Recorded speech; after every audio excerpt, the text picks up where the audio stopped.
പിറ്റേ ദിവസം പരീക്ഷയൊന്നുമില്ല. ഞാൻ നേരത്തെ പറഞ്ഞല്ലോ, ഞാൻ ഇവരുടെ ഇടയ്ക്ക് ഏറ്റവും നല്ല മൊമെന്റ്സ് ആസ്വദിച്ചുകൊണ്ടിരിക്കുകയായിരുന്നു. ചേസ് ആയിട്ട് എനിക്ക് തോന്നിയില്ല. I was chasing my dream. ആ എക്സൈറ്റ്മെന്റ്, ആ ആർത്തി, ആ ആഗ്രഹം, ആ ചെറുക്കനുണ്ട് ഇത്രത്തോളം ആഗ്രഹമുണ്ടോ അതിപ്പോഴും എനിക്കുണ്ട്. ഇതൊരു ലോങ് ജേർണി ആയിരുന്നു സിനിമ. പെട്ടെന്ന് ഉണ്ടാക്കാൻ പറ്റുന്ന സിനിമ ആയിരുന്നില്ല. So I am thankful to everybody. ഇതിൻ്റെ നിർമ്മാതാക്കൾ എല്ലാവരും ഈ സമയത്ത് നന്ദി പറയുന്നു. ആൻഡ് ആദ്യം മുതലേ Mammukka for being with me for this one. Thank you. Chagujan, all the rest of the cast also. നമുക്ക് നമസ്കാരം. നമുക്ക് പറഞ്ഞതുകൊണ്ട് മലയാളിയുടെ പദസമ്പത്തിൽ കയറിയിട്ടുള്ള ഒരുപാട് ഇംഗ്ലീഷ് വാക്കുകളുണ്ട്. നമുക്ക് പറഞ്ഞതുകൊണ്ട് മലയാളിയുടെ പദസമ്പത്തിൽ കയറിയിട്ടുള്ള ഒരു ഇംഗ്ലീഷ് വാക്കുകളുണ്ട്. സെൻസിറ്റിവിറ്റി, അല്ലെങ്കിൽ quiet becoming an officer, bloody romantic ഒക്കെ. അപ്പോൾ പാക്ടഡ് ഇറങ്ങിയതിനു ശേഷം ആളുകൾ സോഷ്യൽ ഇവാലുവേറ്ററിനെ പറ്റിയിട്ടും പെരിസ്കോപ്പിനെ പറ്റിയിട്ടും സോഷ്യൽ സ്കോറിനെ പറ്റിയിട്ടൊക്കെ അന്വേഷിക്കുന്നു, അറിയാൻ ആഗ്രഹിക്കുന്നു. പാക്ടഡ് കണ്ടാലും അവർക്കുള്ളൊരു take away as an information social സ്കോറും സോഷ്യൽ ഇവാലുവേറ്ററും പെരിസ്കോപ്പും ഒക്കെ ആയിരിക്കും. അതെ, സ്പോയിലർ വിപുലീ വിശദീകരിക്കാൻ ആണ് സിനിമ. ഞാനിപ്പോൾ ഇതെല്ലാം കൂടെ പറഞ്ഞാൽ പെരിസ്കോപ്പ് ഒരു സോഫ്റ്റ്വെയർ ആണ്. സോഷ്യൽ ഇവാലുവേഷൻ എന്ന് പറഞ്ഞൊരു സോഷ്യൽ ഇവാലുവേഷൻ എന്ന് പറഞ്ഞാൽ സോഷ്യൽ ഇവാലുവേഷൻ. പിന്നെ ഇതൊരു അവയർനെസ് സിനിമയെന്ന് വേണമെങ്കിൽ പറയാം. നമ്മൾ അറിഞ്ഞോ അറിയാതെയോ ഒക്കെ നമ്മൾ ഈ ടെക്നോളജിയുടെ ആധിക്യമോ അല്ലെങ്കിൽ അവരുടെ ഒരു അപ്രമാദിത്യം കൊണ്ടോ ഒക്കെ നമ്മൾ സാധാരണക്കാർ വിട്ടുപോകുന്ന ഒരുപാട് അപകടങ്ങളുണ്ട്. പലതും നമ്മൾ കണ്ടതാണ്, നമ്മൾ അനുഭവിച്ചാണ്. പലതും നമ്മളെ കൊടുക്കാൻ കാത്തിരിക്കുന്നുണ്ട്. അതിനെക്കുറിച്ചൊന്ന് നിങ്ങളെ ഓർമ്മപ്പെടുത്താൻ വേണ്ടിയാണ് ഈ സിനിമയുടെ കുറേ ഭാഗങ്ങൾ. പക്ഷെ അതിലേക്കുള്ള ശ്രമങ്ങളും എന്ത് കാര്യത്തിനിറങ്ങിയാലും എന്തെങ്കിലുമൊക്കെ എതിർപ്പുണ്ടാവുമല്ലോ, സ്വാഭാവികമായിട്ടും അതും അതിൻ്റെ ഭാഗമാകും. അങ്ങനെയാണതൊരു സിനിമയാണ്. എന്ത് കാര്യത്തിനിറങ്ങിയാലും ഒരു എതിർപ്പുണ്ടാവും. ആ എതിർപ്പിനെ തരണം ചെയ്തുകൊണ്ടുള്ള യാത്രയാണ് സിനിമ. അതിന് ഒരുപാട് കഥാപാത്രങ്ങളുണ്ട്. ഈ കഥാപാത്രങ്ങൾ ആരുമില്ലാതെ ഈ സിനിമ മുമ്പോട്ട് പോവുകയോ പൂർണ്ണമാവുകയില്ല. അതുകൊണ്ടാണ് ഇത്രയും ഈ കാണുന്നവരെക്കാൾ അത്രയും കൂടെ നമ്മൾ കാണാത്തവരുണ്ട്, എവിടെയില്ലാത്തവരുണ്ട്. അതാണ് സിനിമയുടെ ഒരു ആമുഖം. അതിനപ്പുറത്തേക്ക് സിനിമ നിങ്ങളുടെ ഭാഷയിൽ പറഞ്ഞാൽ സ്പോയിലറായി പോകും. സ്പോയിലർ ആകാതെ ഞങ്ങളെ കൊണ്ട് എന്തെങ്കിലുമൊക്കെ പറയിപ്പിക്കാൻ പറ്റിയാൽ വളരെ സന്തോഷം. ഇല്ലെങ്കിൽ നമുക്ക് എല്ലാവരും കൂടെ ഇത് കേട്ട് ഇവിടെ നിന്ന് പിരിയാം. ഇപ്പോൾ ഇന്ത്യയിലെ തന്നെ ഏറ്റവും 2 വലിയ പെർഫോമേഴ്സിനെ പ്രധാന റോളുകളിലേക്ക് കാസ്റ്റ് ചെയ്യുമ്പോഴും കഥയാണ് നായകൻ, അല്ലെങ്കിൽ വിഷയമാണ് പ്രധാനം. എപ്പോഴാണ് അങ്ങനത്തെ ഒരു അവസ്ഥയിലെത്തിയത്? ഈ വിഷയം പറയാൻ ഏറ്റവും 2 വലിയ പെർഫോമേഴ്സിന് ആവശ്യമുണ്ട്. അപ്പുറത്ത് ഇതിൻ്റെ ലോഡ് കൂടി ഉണ്ടല്ലോ. ഇവരിൽ നിന്ന് ഏറ്റവും നല്ല ഔട്ട് ഉണ്ടാവണം, ഇവരുടെ ഒരു സ്റ്റാർ ഇമേജിനെ ബാക്കിയുള്ളവർക്ക് സാറ്റിസ്ഫൈ ചെയ്യണം, ഇവരുടെ മാർക്കറ്റ്. ഈ പ്രഷറിനെയും ഈ കൊമേഴ്ഷ്യൽ സൈഡിനെയും ഈ കൊമേഴ്ഷ്യൽ വയബിലിറ്റിയും എങ്ങനെയാണ് മനസ്സിലാക്കിയത്? ആ ടെൻഷൻ എത്രമാത്രം ഉണ്ട് ഈ മൊമെന്റിൽ? ഇത് കഥ ഉണ്ടായി കഴിഞ്ഞിട്ടാണ് എല്ലാ പ്രാവശ്യവും ഞാൻ ഒരു ആക്ടറിൻ്റെ അടുത്തോട്ട് പോകുന്നത് നരേഷന് വേണ്ടിയിട്ട്. ഒരു ചെറിയൊരു ഐഡിയ ആയിട്ട് പോയിട്ടില്ല ഇതുവരെ. അങ്ങനെ ഇതൊരു കഥയുടെ രൂപമായി കഴിഞ്ഞതിന് ശേഷം പ്ലോട്ട് ഡ്രിവൺ കഥയാണെന്നുള്ളത് മനസ്സിലായി. പക്ഷേ ഈ സിനിമ ഡിമാൻഡ് ചെയ്യുന്ന ഒരു സ്കെയിലുണ്ട് ഈ പടത്തിന്. ക്യാരക്ടേഴ്സും കുറച്ചുകൂടെ ഗ്രാവിറ്റി കൂടിയ ക്യാരക്ടേഴ്സാണ്. അപ്പോൾ അതുകൊണ്ടാണ് അങ്ങനെ ഒരു പ്രോസസ്സിലോട്ട്, അല്ലാതെ നമ്മളിത് മനഃപൂർവ്വം ഇതൊരു സ്റ്റാർ സ്റ്റഡഡ് സിനിമയാക്കാം എന്നുള്ളൊരു ധാരണയിൽ തുടങ്ങിയ പടമല്ല. ആദ്യം ഇതിൻ്റെ എന്താ പറയുക, ഒരു രൂപം ആദ്യം ഞാൻ പറഞ്ഞത് നമുക്ക് എടുത്ത് തന്നെയാണ്. അതിനുശേഷം പിന്നീടാണ് ബാക്കി എല്ലാവരും സിനിമയിലേക്ക് വന്നത്. സിനിമയിൽ അങ്ങനെ ഞാൻ ബാക്കി ഇതിനകത്തുള്ള കച്ചവട ചേരുവകൾ എന്തൊക്കെയാണ്, അല്ലെങ്കിൽ അതിൻ്റെ എന്താ പറയുക, അത്തരം കാര്യങ്ങളെ കുറിച്ച് ഞാൻ അങ്ങനെ കൺസേൺ അല്ല. കാരണം ഓർഗാനിക്കലി ഇതിനകത്ത് വന്നിരിക്കുന്ന ചില വിഷയങ്ങളുണ്ട്. ഞാൻ പറയുന്നത് അതിനകത്തോട്ട് കഥയുടെ രൂപത്തിൽ വന്നു പോയിരിക്കുന്ന വിഷയങ്ങളുണ്ട്. അത് തന്നെ ആണ് ഇതിൻ്റെ കമേഴ്ഷ്യൽ ഫാക്ടർ എന്ന് ഞാൻ വിശ്വസിക്കുന്നു. ബാക്കി കണ്ടവരാണ് പറയുന്നത്. Thank you. വർഷേട്ട നമസ്കാരം. ഈ സിനിമയെ ബന്ധപ്പെട്ട് അതിൻ്റെ സെൻസറിങ്ങിലേക്ക് വരുമ്പോൾ വില്ലൻ്റെ പേരുമായി ബന്ധപ്പെട്ട് ചില വാർത്തകൾ പുറത്തു വന്നിരുന്നു. നമ്മുടെ രാജ്യത്തെ ഒരു രാഷ്ട്രീയ പാർട്ടി നേതാവിൻ്റെ മകൻ്റെ പേരുമായി സാമ്യമുണ്ട്, അതുകൊണ്ട് സെൻസർ ബോർഡ് ചെറിയ പ്രശ്നം ഉന്നയിച്ചിട്ടുണ്ട്. അത് പെട്ടെന്ന് പരിഹരിക്കാൻ കഴിഞ്ഞോ? ഇത്തരം ഒരു എഴുത്തുകാരൻ്റെയോ അല്ലെങ്കിൽ ഒരു സംവിധായകൻ്റെയോ ഒക്കെ ചിന്തയിലും എഴുത്തിലൊക്കെ വരുന്ന കാര്യത്തിൽ വല്ലാതെ കട്ട് വീഴുന്നുണ്ട് ഇക്കാലത്ത് എന്നുള്ളൊരു തോന്നലുണ്ടോ? അതിൽ മഹേഷ് ഏട്ടൻ്റെയും മമ്മൂക്കയുടെയും പ്രതികരണം പ്രതീക്ഷിക്കുന്നു. ഈ പടത്തിൻ്റെ സെൻസറിങ് ജോലികൾ കഴിഞ്ഞു. അതായത് ഈ പ്രശ്നങ്ങളൊന്നുമില്ലാതെ സർട്ടിഫിക്കറ്റ് കയ്യിൽ കിട്ടാനുള്ളൊരു കാത്തിരിപ്പ് മാത്രമേ ഉള്ളൂ. ബാക്കി ജോലികൾ കഴിഞ്ഞു. മറ്റു കാര്യങ്ങളെക്കുറിച്ച് എനിക്ക് തോന്നുന്നു നിങ്ങൾക്ക് തന്നെ സെൻസർ കാർഡുകളൊക്കെ വന്നു കഴിയുമ്പോൾ നിങ്ങൾക്ക് മനസ്സിലാവും മറ്റു കാര്യങ്ങൾ. പിന്നെ നമ്മൾ ഒരു സിനിമ, കമേഴ്ഷ്യൽ സിനിമ നമ്മൾ തിയേറ്ററിലേക്ക് എത്തിക്കുന്ന ഒരു സിനിമ പറയുന്ന സമയത്ത് നമ്മളുടെ രാജ്യത്തിൻ്റെതായിട്ടുള്ള ചില കാര്യങ്ങൾ നമ്മൾ സൂക്ഷിക്കേണ്ടതായിട്ടുണ്ട്. ഡെഫിനറ്റ്ലി അത് നമ്മളെല്ലാവരും മാനിക്കുന്നു. അത്രയും എനിക്ക് ഇതിനകത്ത് പറയാം. മാഷേട്ടാ, ഇപ്പോൾ ഈ ട്രെയിലറിൽ പറഞ്ഞ പോലെ സോഷ്യൽ സ്കോർ, അതുപോലെ ഇതിൽ പറഞ്ഞിരിക്കുന്ന പല കാര്യങ്ങളും വളരെ സാധാരണക്കാരനായ സിനിമ കാണാൻ വരുന്ന സാധാരണ പ്രേക്ഷകരുണ്ടല്ലോ കേരളത്തിലുള്ള, വളരെ അന്നത്തെ അന്നം ഉണ്ടാക്കി ജീവിക്കുന്ന സാധാരണ പ്രേക്ഷകർ, ഇവർക്ക് ഇത്രയും ഒരു ഉയർന്ന തോട്ട് പ്രോസസ്സ് എത്രത്തോളം കണക്റ്റ് ആവുന്നുള്ളൊരു ചിന്ത എപ്പോഴും തോന്നിയിട്ടുണ്ട്? ഇവിടെ വന്നിരിക്കുന്ന ഒരു 100% ആളുകൾ ഫോൺ ഉപയോഗിക്കുന്നവരാണെന്ന് തോന്നുന്നു. ഫോൺ ഉപയോഗിക്കുന്ന എല്ലാവർക്കും മനസ്സിലാവും, സിനിമ മനസ്സിലാവും. സോഷ്യൽ സ്കോർ എന്താണെന്നാണോ ഉദ്ദേശിച്ചത്? അത് സിനിമ വിശദീകരിക്കും, അതുവരെ വെയിറ്റ് ചെയ്യുന്നു. മതി. പിന്നെ ഇതിന് കമേഴ്ഷ്യൽ എലമെൻറ്റ്സ് എന്നൊക്കെ പറയുന്ന ഈ സിനിമയിൽ അതിൻ്റെ ഘടകങ്ങളൊക്കെ മാറിക്കഴിഞ്ഞു. അതിൻ്റെ കണക്കും ഘടനയും ഒക്കെ മാറിക്കഴിഞ്ഞു. കമേഴ്ഷ്യൽ എലമെൻസിൻ്റെ എലമെൻസിൻ്റെയും സ്റ്റാർ വാല്യൂവിൻ്റെയും ഒക്കെ മാനങ്ങളൊക്കെ മാറിക്കഴിഞ്ഞില്ലേ. അതുകൊണ്ട് അതൊന്നും ഈ സിനിമയെ ബാധിക്കാൻ സാധ്യതയില്ല. ഈ സിനിമയെ സംബന്ധിച്ചിടത്തോളം കഥയും കഥയ്ക്കൊത്ത നടന്മാരുമാണ് ഈ സിനിമയിൽ ഉൾപ്പെടുത്തിയിരിക്കുന്നത്. തീർച്ചയായിട്ടും അത് തന്നെയായിരിക്കും ഇതിൻ്റെ ഏറ്റവും വലിയ കമേഴ്ഷ്യൽ ഘടകം. ജനങ്ങൾക്ക് സിനിമ രസകരവും വിജ്ഞാനപ്രദവും ചിന്താദീപകവും ഒക്കെ ആവുന്നതാണല്ലോ അതിൻ്റെ ഒരു പൂർണ്ണമായിട്ട് ചിരിച്ചുല്ലസിച്ച് പോകുന്നതിനപ്പുറത്തേക്ക് എന്തെങ്കിലും നമ്മൾ വീട്ടിൽ പോകുമ്പോൾ ടേക്ക് അവേ എന്ന് പറയുന്ന എന്തെങ്കിലും ഒരു കാര്യം ഒന്നെങ്കിലും ഒന്ന് കൊണ്ടുപോകാൻ ഉണ്ടാകണം എന്ന് നിർബന്ധമില്ല, എന്നാലും ആഗ്രഹിക്കാറുണ്ട്. അതൊക്കെ എന്തെങ്കിലും കൂടെ ചേർത്തിട്ടുണ്ട്. അതും നമ്മൾ നേരത്തെ പറഞ്ഞ വ്യവസായ ഘടനയുടെ അല്ലെങ്കിൽ കമേഴ്ഷ്യൽ എലമെൻസിൻ്റെ ഭാഗമാണ്. അത് ഈ സിനിമയിൽ ഉടനീളമുണ്ട്, അല്ലെങ്കിൽ ഈ സിനിമ അങ്ങനെയുള്ള ഒന്നാണ്. ഹൈക്ക, ഇപ്പം ഇന്ത്യൻ സിനിമയിൽ സ്റ്റാർഡം നോക്കാതെ സിനിമ ചെയ്യുന്ന 2 സൂപ്പർ സ്റ്റാർ ഉണ്ടെങ്കിൽ അത് മമ്മൂക്കയും ലാലേട്ടനുമാണ്. ഇപ്പം പാട്രിയറ്റിലേക്ക് വരുവാണെങ്കിൽ മമ്മൂക്ക തന്നെ പണ്ട് പറഞ്ഞിട്ടുണ്ട്, ആക്ടിങ് ഈസ് ഓൾസോ റിയാക്ടിങ് എന്നുള്ള രീതിയിൽ ഇൻ്റർവ്യൂവിൽ പറയുന്നതായിട്ട് ശ്രദ്ധിച്ചിട്ടുണ്ട്. അപ്പം ലാലേട്ടനായിട്ട് കോമ്പിനേഷൻ ചെയ്യുമ്പോൾ മമ്മൂക്കയുടെ ഭാഗത്ത് നിന്ന് അത്തരത്തിലുള്ള ഒരു റിയാക്ഷൻ കൊടുക്കാനായിട്ട് ഇപ്പോൾ ഡയറക്ടർ പറയുന്ന അല്ലാതെ എന്തെങ്കിലും നിങ്ങൾ ഇംപ്രവൈസ് ചെയ്ത് എന്തെങ്കിലും കാര്യങ്ങൾ ചെയ്തിട്ടുണ്ടോ? അതിനെ പറ്റിയൊന്നും. അതെല്ലാവരുടെയും കൂടെ ഉണ്ട്. ലാലേട്ടൻ്റെ കൂടെയൊന്നുമല്ല. ലാലേട്ടൻ ആരോട് അഭിനയിച്ചാലും അതുണ്ടാവും, ഞാൻ ആരോട് അഭിനയിച്ചാലും ഉണ്ടാവും. അങ്ങനെ റിയാക്ട് ചെയ്യണ്ടേ? പിന്നെ അഭിനയത്തിൻ്റെ എല്ലാ കാര്യവും സംവിധായകൻ പറഞ്ഞു തരണം എന്നില്ല. നമ്മളെ അധികം ബോധ്യപ്പെടുത്തിയാൽ നമ്മളെന്തെങ്കിലും കാര്യങ്ങൾ ചെയ്തിട്ടുണ്ടെങ്കിൽ അതിൻ്റെ തെറ്റ് തിരുത്തുക മാത്രമേ ഒരുവിധം പരിചയസമ്പന്നരായ സംവിധായകർ ചെയ്യാറുള്ളൂ. അല്ലാതെ എല്ലാവരും അപ്പുറത്തും ഇപ്പുറത്തും മാറിയെന്ന് മോണായിട്ട് കാണിക്കുമെന്നുള്ള ഡയറക്ടർ. നമ്മളെടുത്ത് നമ്മുടെ സീൻ വായിച്ച് നമ്മൾ പറഞ്ഞ് മനസ്സിലാക്കി അതെങ്ങനെ ചെയ്യും 1, 2, 3 പ്രാവശ്യം കണ്ട് എന്തെങ്കിലും തെറ്റുകളുണ്ടെങ്കിൽ തിരുത്തി അങ്ങനെ ബോധ്യപ്പെട്ടതിന് ശേഷമേ ഇത് ടേക്കായിട്ട് വരും. ടേക്ക് എടുത്താലും അത് അദ്ദേഹം ഉദ്ദേശിക്കുന്ന തരത്തിൽ പൂർണ്ണമായ ഒരു പ്രകടനം ഉണ്ടായതിനു ശേഷമേ അത് ഓക്കെ ആകും. അപ്പം അത് നടന്മാരുടെയും സംവിധായകരുടെയും ഒക്കെ ചുമതലകൾ നിർവഹിക്കലാണ്. മഹേഷ് സാർ, നമസ്കാരം സാർ. സാറിൻ്റെ എല്ലാ സിനിമകളും എടുത്തു നോക്കിയാലും ഹീറോ, സാറിൻ്റെ എല്ലാ സിനിമകളും എടുത്ത് നോക്കിയാലും എപ്പോഴും ഒരു റിയലിസ്റ്റിക് എലമെന്റ് ഉണ്ടോ? പ്രേക്ഷകന് കണക്ട് ചെയ്യാൻ പറ്റുന്ന ഒരു ഇമോഷണൽ ഹുക്കിംഗ് ഉള്ള എല്ലാ എലമെന്റ്സും ചെയ്യുന്ന ഒരു ആളാണ് താങ്കൾ. അപ്പം പാട്രിയറ്റ് നോക്കിയാൽ തന്നെ ഒരു ഡൗട്ടാണ്, അതായത് ഒരു ആക്ഷൻ അല്ലെങ്കിൽ ഒരു ത്രില്ലർ എലമെന്റ്സ് അല്ലാതെ ഒരു നോർമൽ ഓഡിയൻസിനെ ഇമോഷണലി ഹുക്ക് ചെയ്യാനുള്ളത് എന്ത് എലമെന്റ് ആയിരുന്നു പാട്രിയറ്റിലുള്ളത്? അത് സിനിമ പൂർണ്ണമായിട്ട് കാണുമ്പോഴല്ലേ മനസ്സിലാവുന്നുള്ളൂ. സിനിമ ട്രെയിലർ എന്ന് പറയുമ്പോൾ നമ്മളിപ്പോൾ അതിനകത്ത് ഒരു സിനിമയുടെ മുഴുവൻ കഥയല്ലല്ലോ പറയുന്നത്.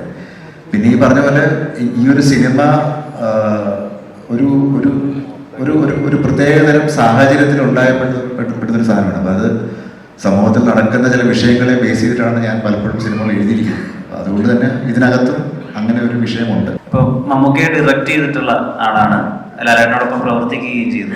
അപ്പോൾ ഒരു ഡയറക്ടറുടെ പെർസ്പെക്റ്റീവിൽ അല്ലെങ്കിൽ ഒരു സിനിമാ വിദ്യാർത്ഥി എന്നുള്ള പെർസ്പെക്റ്റീവിൽ ഇപ്പോൾ പലപ്പോഴും ഇവർ രണ്ടുപേരെയും കമ്പയർ ചെയ്യും, ഇവർ രണ്ടുപേരുള്ള സാമ്യങ്ങളും അല്ലെങ്കിൽ രണ്ടുപേരുടെ ക്വാളിറ്റീസിനെ ഡിഫറൻഷ്യേറ്റ് ചെയ്ത് പറയുകയൊക്കെ ചെയ്യുന്ന ഒരു രീതിയുണ്ടല്ലോ. അപ്പോൾ ഇത്രയും കാലമായിട്ട് ഇവരുടെ കൂടെ ട്രാവൽ ചെയ്യുന്നുണ്ട്, ഇവരുടെ വർക്ക് ഒബ്സർവ് ചെയ്യുന്നുണ്ട്, ഇവരുടെ ബോഡി ഓഫ് വർക്ക് കണ്ട ആളാണ്. ഇവരുടെ സാമ്യം എന്താണ്? ഇവരെ തരംതിരിക്കുന്നത് എന്താണ്?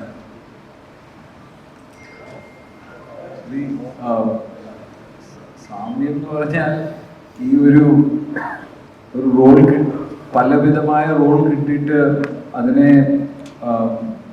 പെർഫോം ചെയ്യേണ്ടതാണ്. ഇപ്പോൾ ഒരു ചെറിയ സ്റ്റേജിൻ്റെ ഉള്ളിൽ ഒരുമാതിരി 500ഓളം പടങ്ങൾ ചെയ്യാന്ന് പറഞ്ഞാൽ ഇറ്റ്സ് നോട്ട് എ ജോബ്. അത് നിങ്ങൾ ഇവരുടെ വെറൈറ്റിയാണ്, ഇവർ കൊണ്ടുവരുന്ന വെറൈറ്റി. ഇപ്പോൾ last couple of years Mammootka has become a, if you compare ഇന്ത്യയിലെ ഏറ്റവും important actor who's taking risks, whether it's Kathal on one side or Brahmayugam on one side, and putting his own money in all this is വേറെ ആരുമില്ല ഈ റേഞ്ചിൽ ചെയ്യാനായിട്ട്. At the same time, Mohanlal is known all over India as the actor who's ഏറ്റവും easy ആയിട്ട് act ചെയ്യുന്ന ആൾക്ക്. അപ്പം ഇങ്ങനത്തെ to retain your enthusiasm is very, very difficult. പല ആക്ടേഴ്സും they start as interesting people. ഒരു കാലഘട്ടം ശേഷം they become repetitive and they become caricatures of themselves. ഇത് പല സ്ഥലങ്ങളിലും നടന്നിട്ടുണ്ട്. But I can only say that if Mammootka allows me to use a halal word, he is growing as fine wine, getting better and better. And I don't know what he's eating and what his wife is cooking for him, but his skin seems to get clearer after every treatment. I don't know what he's treating, but he's looking better and better. His hair is glowing, everything is glowing, and inside also it looks like he's got a light inside. Though it's a great thing, because 20 കൊല്ലം മുമ്പിൽ he used to keep ragging me. ഈ ഡ്രസ്സൊക്കെ correct ആണോ, ഞാൻ ഐശ്വര്യ റായുടെ കൂടെ act ചെയ്യുന്ന സമയത്ത് ഇത് ശരിയാവുമെന്നൊക്കെ. ഇപ്പൊ Aishwarya Rai may be he still looking young.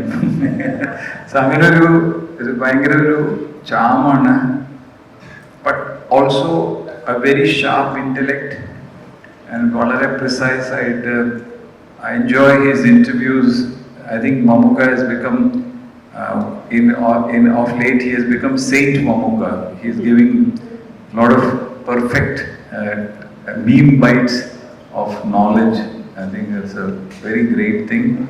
Randuverum are, tracking it, and it's fantastic for the industry. ഈ സ്ക്രിപ്റ്റ് വായിച്ച് വീട്ടിൽ ഹോംവർക്ക് ചെയ്യുമോ? ഈ ക്യാരക്ടറിന് വേണ്ടി എന്തോരം ഹോംവർക്ക് ചെയ്യും? ഹോംവർക്ക് ചെയ്യാൻ മാത്രം നമുക്ക് പിറ്റേ ദിവസം പരീക്ഷയൊന്നുമില്ലല്ലോ. സിനിമയ്ക്ക് ഇനി നമ്മളത് അറിയാതെ നമ്മുടെ മനസ്സിലും നമ്മുടെ തലയിലും ബുദ്ധിയിലും ഇന്റലക്റ്റിലും ഒക്കെ ഓടുന്ന ഒരു കാര്യങ്ങളാണ്. ഹോംവർക്ക് ചെയ്യാനായിട്ട് നമ്മൾ നടക്കുമ്പോൾ ഹോംവർക്ക് ചെയ്യാം, രാത്രി എറോപ്ലെയിൻ ചെയ്യും, മറ്റേ സ്ട്രീറ്റ് ലൈറ്റിൻ്റെ അടിയിൽ നിന്ന് പഠിക്കേണ്ട കാര്യമൊന്നും സിനിമയിൽ അഭിനയിക്കുമ്പോൾ ഇല്ല. കാരണം നമുക്കിത് പരിചയമായ ഒരു കാര്യമാണ്. ഇത് എങ്ങനെ എക്സിക്യൂട്ട് ചെയ്യണമെന്ന് മാത്രം ആലോചിച്ചാൽ മതി. ഓരോ കഥാപാത്രങ്ങളെ നിങ്ങൾ എങ്ങനെ അവതരിപ്പിക്കണമെന്ന് ആലോചിക്കാം. അത് എപ്പോഴും ആലോചിച്ചുകൊണ്ടിരിക്കുകയാണ് ഇപ്പോഴും. പാട്രിയോട്ട് എത്രമാത്രം മൾട്ടി ലെയേർഡ് ഡീപ്പ് ആയിട്ടുള്ള വിമൻ റെപ്രസെന്റേഷൻ കാണിക്കുന്നുണ്ട്. ആൻഡ് മഹേഷിന്റെ റൈറ്റിംഗിൽ എപ്പോഴും ഉള്ള ഒരു ഗ്രേ ഏരിയ ഉണ്ടല്ലോ, നല്ലവരുമല്ല ചീത്തവരുമല്ല. ആ ഒരു അവസ്ഥ പാട്രിയോട്ടിൽ എത്ര മാത്രം സിനിമാറ്റിക്കലി ആ സ്കെയിലപ്പ് എങ്ങനെയാണ്? മഹേശ്വരന്റെ എല്ലാ സ്റ്റോറീസിലും ഐ ഓൾവേസ് ഫെൽറ്റ് എല്ലാ ക്യാരക്ടേഴ്സിനും അവരുടേതായ ഒരു ആർക്കും എന്താ പറയുക അവരുടെ ഒരു സ്റ്റോറി ഉണ്ട്. ആൻഡ് അത് ഒരു സീനിലാണെങ്കിലും 10 സീനിലാണെങ്കിലും ആ സ്റ്റോറി നമ്മൾ കാണും. ഇതില് ഈ നമ്മളല്ലാതെ there are lot more women. And കഥ വായിച്ചപ്പോൾ ഞാൻ ആദ്യം ഐ തിങ്ക് മമ്മൂക്ക ഉണ്ടെന്ന് അറിഞ്ഞു. For me that was itself ഇതൊരു വലിയ പടം. അത് കഴിഞ്ഞ് ന്യൂസിലൊക്കെ വായിക്കുമ്പോഴാണ് ഇവരെല്ലാവരും ഉണ്ടെന്നൊക്കെ ഞാൻ അറിയുന്ന മെല്ലെ. അപ്പോൾ അതില് ഓരോ പേര് കേൾക്കുമ്പോഴും it was that exciting. And all the women in the film are എനിക്ക് പേഴ്സണലി ഭയങ്കര അഡ്മയർ ചെയ്യുന്ന ആക്ടേഴ്സ്. അപ്പൊ എല്ലാവരുടെയും കൂടെ ഈ സ്പേസ് ഷെയർ ചെയ്യാൻ പറ്റിയതിൽ ഭയങ്കര happy. And the film I think you will കാണുമ്പോൾ മനസ്സിലാവും എല്ലാവർക്കും അവരുടേതായ ഒരു സ്പേസ് ഉണ്ട്. ഞാൻ ഇതിലേക്ക് വന്നത് വളരെ അൺഎക്സ്പെക്റ്റഡ് ആയിട്ടാണ്. ഞാൻ പാട്രിയോട്ടിന്റെ സെറ്റിൽ തന്നെ മമ്മൂക്കയെ കാണാൻ വേണ്ടി ചെന്നതാണ് ഒരു ദിവസം. അപ്പോൾ ഷൂട്ട് ചെയ്യുന്നതിന്റെ സമയത്ത് തന്നെ മഹേഷ് ചേട്ടൻ ഇങ്ങനെ ക്രോസ് ചെയ്ത് പോയി. താനെന്താ എവിടെയെന്ന് ചോദിച്ചു. ഞാൻ മമ്മൂക്കയെ കാണാൻ വന്ന ശരി എന്ന് പറഞ്ഞ് പോയി. കുറച്ച് കഴിഞ്ഞ് വീണ്ടും മഹേഷ് ചേട്ടൻ വന്നിട്ട് ഇങ്ങനെ അതിന്റെ മാറ്റി നിർത്തി ചോദിച്ചു, ഇതൊരു ചെറിയ ക്യാരക്ടർ ഉണ്ടെന്ന് ചെയ്യാമോ എന്ന് ചോദിച്ചു. അപ്പം ഞാൻ ചേട്ടാ നോക്കാമല്ലോ എന്ന് പറഞ്ഞു. അദ്ദേഹം പിന്നെ അടുത്ത വർക്കിലേക്ക് ജോയിൻ ചെയ്തു. പിന്നെ മമ്മൂക്കയുടെ കൂടെയും അനുചേട്ടൻ്റെ കൂടെ ഇരുന്ന് സംസാരിക്കുന്ന കൂട്ടത്തിൽ അനുചേട്ടൻ ഇങ്ങനെ വീണ്ടും പറഞ്ഞു, റീസിനോട് ഇങ്ങനെ മഹേഷ് ആ ക്യാരക്ടറിൻ്റെ കാര്യം പറഞ്ഞിട്ടുണ്ട്, മമ്മൂക്ക ചെയ്ത ക്യാരക്ടർ പിന്നെ പർട്ടിക്കുലർ ക്യാരക്ടർ അപ്പം നമുക്ക് പറഞ്ഞു അതവിടെ ചെയ്തോളൂ എന്ന് പറഞ്ഞു. അങ്ങനെയാണ് ഞാൻ ഈ സിനിമയിലേക്ക് വരുന്നത്. ഭയങ്കര അൺഎക്സ്പെക്റ്റഡ് ആയിരുന്നു. എനിക്ക് പിന്നെ ഒന്നും അതിൽ നോക്കേണ്ടി വന്നില്ല. ഐ വാസ് ലൈക്ക് ഇതൊരു വലിയൊരു ഓപ്പർച്യൂണിറ്റിയാണ്. എനിക്ക് കൂടുതലും കോമ്പിനേഷൻ ഉണ്ടായിരുന്നത് മമ്മൂക്കയുടെ ലാലേട്ടൻ്റെ കൂടെയാണ്. വളരെ ചെറിയൊരു ക്യാരക്ടറാണ്. But thank you so much Mahesh ചേട്ടാ അതിന് വിളിച്ചതിലും. ചെറുതാണെങ്കിലും അതിനുള്ളൊരു സ്പേസ് ഉണ്ട്. ഏതൊരു ക്യാരക്ടറിനും റൈറ്ററും ഡയറക്ടറും അല്ലെങ്കിൽ ബാക്കി എല്ലാ ക്യാരക്ടേഴ്സും വരുമ്പോൾ ഉണ്ടാകുന്ന ഒരു ഇമ്പാക്റ്റ് എന്ന് പറയുന്നത് ഭയങ്കര വലുതാണ്. I M so grateful and thank you so much. ആ ഒരു ചേസിംഗ് സീൻ ചെയ്ത എക്സ്പീരിയൻസ് എങ്ങനെ ഉണ്ടായിരുന്നു? ചേസിംഗ് സീൻ വണ്ടി ഓടിക്കുന്നത് ചാക്കോച്ചനെ.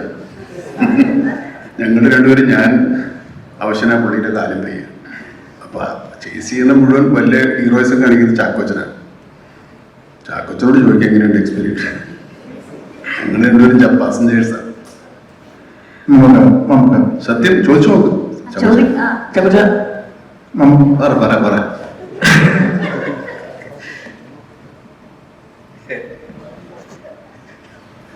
ഞാൻ നേരത്തെ പറഞ്ഞല്ലോ, ഞാൻ ഇവരുടെ ഇടയ്ക്ക് ഏറ്റവും നല്ല മൊമെന്റ്സ് ആസ്വദിച്ചുകൊണ്ടിരിക്കുകയായിരുന്നു. ഒരു ചേസായിട്ട് എനിക്ക് തോന്നിയില്ല. I was chasing my dreams. അത് അത്രേ ഉള്ളൂ.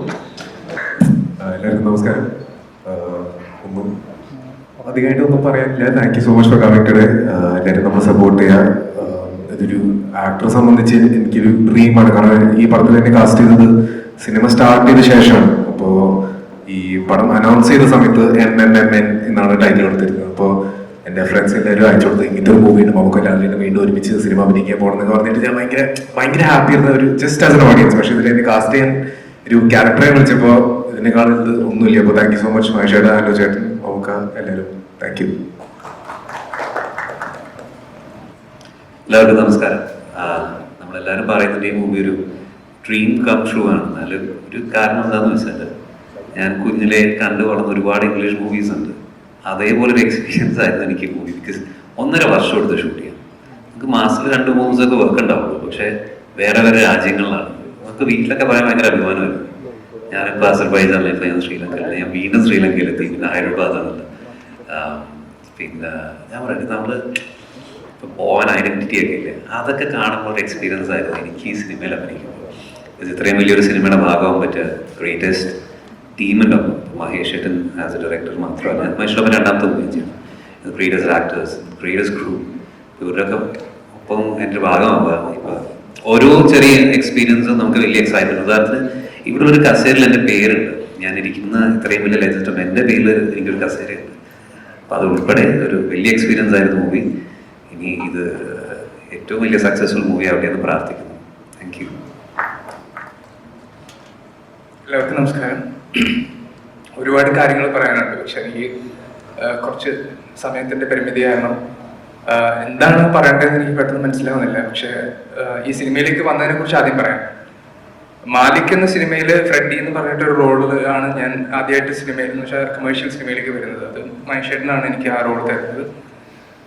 അതുപോലെ അത് കഴിഞ്ഞിട്ട് എനിക്കൊരു ആക്സിഡന്റ് പറ്റിയിട്ടുണ്ടായിരുന്നു. കുറച്ച് നാൾ എനിക്ക് ഗ്യാപ്പ് വന്നു. അങ്ങനെ അപ്പോൾ ആ സമയത്ത് ഞാൻ മഹേഷ് ചേട്ടൻ്റെ അടുത്ത് ഇങ്ങനെ ഒരു സിനിമ വരുന്നുണ്ടെന്ന് പറഞ്ഞപ്പോൾ ഞാൻ മഹേഷ് ചേട്ടനോട്, മഹേഷ് ചേട്ടാ ഈ സിനിമയിൽ ഞാൻ കൂടെ എന്തെങ്കിലും വർക്ക് ചെയ്തോട്ടെ, ഒരു അസിസ്റ്റന്റ് ഡയറക്ടറായിട്ട് നിന്നോട്ടെന്ന് ചോദിച്ചപ്പോൾ മഹേഷ് ചേട്ടൻ പറഞ്ഞിടാ നിനക്ക് ഞാൻ ഒരു റോള് തരാം എന്ന് പറഞ്ഞിട്ടുണ്ടായിരുന്നു. അപ്പോൾ അങ്ങനെയാണ് എനിക്ക് ഈ റോള് കിട്ടിയത്. അപ്പോൾ ഇത് മാലിക് OTT-യിൽ റിലീസ് ആയതുകൊണ്ട് ഇപ്പൊ ഈ സിനിമയാണ് എൻ്റെ മലയാളത്തിൽ തിയേറ്ററിൽ റിലീസ് ആവാൻ പോണ ആദ്യത്തെ സിനിമ എന്ന് ആലോചിക്കുന്നത് തന്നെ എനിക്ക് തീർത്താ ഒരു നന്ദിയും കടപ്പാടുമാണ്. കാരണം ബീയിങ് എ മലയാളി, ഞങ്ങള് മലയാളി ആയിരിക്കുക എന്ന് പറയുന്നത് തന്നെ എനിക്ക് ഏറ്റവും കൂടുതൽ അഭിമാനം തോന്നിയിട്ടുള്ള കാര്യം മമ്മൂക്കയും ലാലേട്ടനും നമ്മുടെ ലോകത്തിന്റെ ഭാഗമായിട്ട് ഇവിടെ ഇരിക്കുന്ന ഈ ലോകത്ത് ചെറുപ്പം തൊട്ട് ഇവരെ കണ്ട് വളരാൻ പറ്റി എന്ന് പറയുന്നതാണ് എനിക്ക് ഏറ്റവും വലിയ ഭാഗ്യമായിട്ട് തോന്നിയിട്ടുള്ള ഒരു കാര്യം. അപ്പൊ അങ്ങനെയുള്ള രണ്ട് ലെജൻസിന്റെ കൂടെ അഭിനയിക്കാൻ പറ്റി, അവരെ കണ്ട് അവരുടെ കൂടെ കുറച്ചു നേരം അവരുടെ എല്ലാം, അവരുടെ അഭിനയം, അവരുടെ എല്ലാം കണ്ട് മനസ്സിലാക്കാൻ പറ്റി എന്ന് പറയുന്നതാണ് ഇതിനകത്തുള്ള ഏറ്റവും വലിയ ടേക്ക് അവേ. അപ്പോ എല്ലാവരും മഹേഷേട്ടനോടും ഇതിന്റെ പ്രൊഡ്യൂസറിനോടും മമ്മൂക്കയോടും ലാലേട്ടനോടും എല്ലാവരോടും തീർത്താ നന്ദി മാത്രമേ ഉള്ളൂ. എല്ലാവരും പടം കണ്ടിട്ട് വിജയിപ്പിക്കുക. ഇപ്പം നോക്കിയാൽ ഇന്ത്യ മൊത്തം അപ്രിഷിയേറ്റ് ചെയ്യുന്ന അത്തരത്തിലുള്ള ഒരു ആക്ടറാണ്. ഫഹദ് ഫാസിൽ എന്ന ആക്ടറിനെ ഇന്ത്യ മൊത്തത്തിലുള്ളവര് പുള്ളിയുടെ ആക്ടിങ്ങിന് പ്രൈസ് ചെയ്യുന്നുണ്ട്. ഇപ്പം മമ്മൂക്ക ആണെങ്കിൽ, എന്റെ അറിവ് ശരിയാണെങ്കിൽ ഫാഫ കംബാക്ക് നടത്തിയപ്പോൾ റീഎൻട്രി നടത്തിയപ്പോൾ മമ്മൂക്ക ചാപ്പാക്കുരിശിലെ ഫസ്റ്റ് ഷോട്ട് എന്തോ കണ്ടിട്ട് ആദ്യം പറഞ്ഞ സംഭവം ചെക്കൻ കാലനാണ് എന്നുള്ള രീതിയിൽ പറഞ്ഞു എന്ന് ഒരു ന്യൂസ് കേട്ടിട്ടുണ്ട്. അത് സത്യമാണോ അറിയത്തില്ല. ഓക്കെ, അപ്പം ഫഹദ് ഫാസിലായിട്ട് ഈ സിനിമയിൽ രണ്ട് ലെജൻസ് വർക്ക് ചെയ്യുമ്പോൾ രണ്ടാമത്തെ സിനിമ മൂന്നാമത്തെ സിനിമ പറ്റിയാണ്. ഈ ഒരു സിനിമയിലേക്ക് വരുമ്പോ എങ്ങനെ ഉണ്ടായിരുന്നു? ലൈക്ക് ചാക്കോച്ചനുണ്ട്, വളരെ മര്യാദക്കാരാണ്, കുഴപ്പമൊന്നുമില്ല.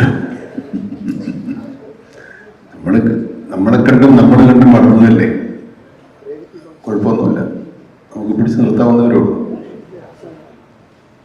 നമ്മള് കൈവിട്ട് പോകില്ല അവര്. മമ്മൂക്ക ഒരു ചോദ്യം ഇവിടെ, മമ്മൂക്ക പറഞ്ഞത് അഭിമുഖങ്ങളെ കേട്ടിട്ടുണ്ട് ഇവിടെ, കേട്ടിട്ടുണ്ട്. അതായത് എനിക്ക് ഇനിയും അഭിനയിച്ച് കൊതി മാറിയിട്ടില്ല, അഭിനയിച്ച് നിങ്ങളാണ് എന്നെ എക്സ്പ്ലോർ ചെയ്യേണ്ടത്, ഒരുപാട് ഇനിയും കഥാപാത്രങ്ങൾ ചെയ്യാനുണ്ട്. സിനിമ ആഗ്രഹിക്കുന്ന ഏതൊരു വ്യക്തിയും ആഗ്രഹിക്കുന്നതാണ് നിങ്ങൾ രണ്ടുപേരെയും വെച്ചൊരു സിനിമ ചെയ്യണം. ഒരു എന്താ പറയുക, ഒരുപാട് സിനിമ എന്ന് പറഞ്ഞാൽ മമ്മൂക്ക അല്ല മോഹൻലാൽ എന്നൊരു മിത്തുണ്ട്. അപ്പം ഇനിയും എക്സ്പ്ലോർ ചെയ്യാനായിട്ട് കഥാപാത്രങ്ങൾ ഉണ്ടോ സംശയമാണ്. മമ്മൂക്ക എത്രത്തോളം? എനിക്ക് സംശയമൊന്നുമില്ല, ഉണ്ട്. ഞാനെന്നെ ഇപ്പൊ ഈ ചോദ്യത്തിന് ഉത്തരവൊന്നുമില്ല. ഞാനിന്നൊരു യൂത്ത് എന്ന് പറയുന്ന ഒരു സിനിമയുടെ സക്സസ് മീറ്റ് കണ്ടു. ഒരുപാട് പിള്ളേർ സംസാരിച്ചു. അതിലൊരാൾ വന്ന് സംസാരിക്കുമ്പോൾ അവന് സന്തോഷവും വരുന്നു, സങ്കടവും വരുന്നു. ഞാൻ സിനിമയിൽ നന്നാവില്ല, ഞാൻ സിനിമയിൽ അഭിനയിക്കാൻ ചാൻസ് കിട്ടില്ല, എൻ്റെ അച്ഛൻ നീ എന്തിനാണ് വെറുതെ പോകുന്നത്, നിന്നെ കളിയാക്കാനാണ് വിളിക്കുക എന്നൊക്കെ പറഞ്ഞ് അവസാനം ഇയാൾക്ക് ഈ സിനിമയിൽ ചാൻസ് കിട്ടിയെന്നൊക്കെ പറഞ്ഞ ഒരു ഭയങ്കര ഇമോഷണലായി പോകുന്ന ഒരു മോമെൻ്റ് ഉണ്ട്. ഞങ്ങൾക്കൊന്നും അങ്ങനെ ഒരു മോമെൻ്റേ ഉണ്ടായിട്ടില്ല. ഞങ്ങൾ സിനിമ വന്നതിന് ശേഷം സിനിമയിലുണ്ടെന്നറിയുന്ന കാലത്ത് സിനിമ അഭിനയം തുടങ്ങിയവരാണ്. ആ എക്സൈറ്റ്മെൻറ്റ്, ആ ആർത്തി, ആ ആഗ്രഹം, ആ ചെറുക്കനുണ്ട് ഇത്രത്തോളം ആഗ്രഹമുണ്ടോ അതിപ്പോഴും എനിക്കുണ്ട്. നമുക്ക് ആ ഒരു നോട്ടിൽ അവസാനിപ്പിക്കാൻ. മമ്മൂക്ക പറഞ്ഞ ആ ഒരു വാക്ക് ഞാനും കഥയെടുക്കാണ്. മമ്മൂക്കയ്ക്ക് എത്രത്തോളം ആഗ്രഹവും ആർത്തിയും ഒക്കെ അഭിനയിക്കാനുണ്ടോ അത്രത്തോളം, അല്ലെങ്കിൽ അതിലും ഒരുപാട് ഇരട്ടി ആഗ്രഹവും ആർത്തിയും മമ്മൂക്കയെ സ്ക്രീനിൽ അഭിനയിച്ച് കാണാൻ ഞങ്ങൾക്കും എല്ലാവർക്കും ഉണ്ട്. അതിനെ തുടർന്നുകൊണ്ടേയിരിക്കും, തുടരട്ടെ. അത് ഈ സിനിമയിൽ കുറച്ചും കൂടെ ഉയരങ്ങളിലേക്ക്, ഗ്ലോറിയിലേക്ക് എത്തട്ടെ. So that's not, thank you so much. അപ്പോൾ ഇവർക്ക് പറയാനുള്ളതെല്ലാം പറഞ്ഞു. ഇനി അത് സത്യസന്ധമായിട്ട് ക്യാമറകളിലൂടെ നിങ്ങൾ മില്യൺ കണക്കിന് ആൾക്കാരിലേക്ക് എത്തിക്കും. അതിലൂടെ അവർ തിയേറ്ററിലേക്ക് മെയ് 1-ാം തീയതി എത്തും എന്നുള്ള ഒരൊറ്റ പ്രതീക്ഷയിൽ നമുക്ക് ഇന്നിവിടെ ഗുഡ് നൈറ്റ് പറയാം. Thank you so much and to team, the entire team. ഇത് മറ്റൊരു മലയാള സിനിമയുടെ കിരീടത്തിൽ ഒരു പൊൻതൂവലായി മാറട്ടെ. All the best, all prayers and the journey begins right here. Thank you so much everybody.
പഴയ മോഹൻലാലാണ്.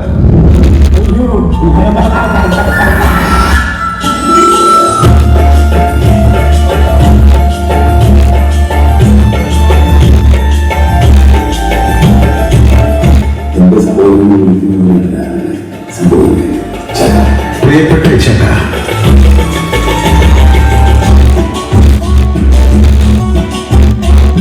4 പതിറ്റാണ്ടിനിടെ ഞങ്ങൾ ഒന്നിച്ചത് 53 സിനിമകൾ, ഒന്നിച്ച് നിർമ്മിച്ചത് 5 സിനിമകൾ. ഇതൊക്കെ വിസ്മയമേഖലയാണ്.